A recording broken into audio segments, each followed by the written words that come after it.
තාත්තේ තාම වැඩද? දැන් තමයි ගොයන් ටික කපලා ඉවර වුණේ. ඉතින් සීයේ අර තව ඉතුරු වෙලා තියෙන්නේ. ඒ කොටස තමයි පුතේ කුරුළු පාළුව. ඒක ඉතුරු කළේ කැලේ ඉන්න කුරුල්ලන්ට කන්න. අපි සුබාදහමට කරන ඉතුරුවක් කියන්නේ අනාගතයට කරන ඉතුරුවක් නේ පුතේ.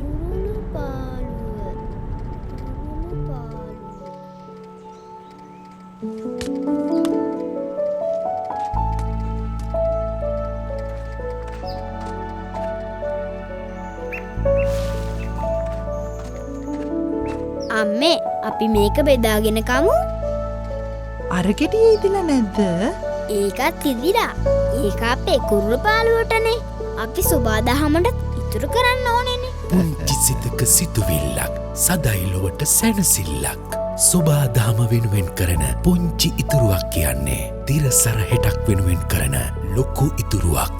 ලෝක ළමා හා වැඩිහිටි දිනය වෙනුවෙන් මේ පණිවුඩය තිරසර හෙටක් වෙනුවෙන් කැපවෙන කොමර්ෂල් බැංකුවෙන්.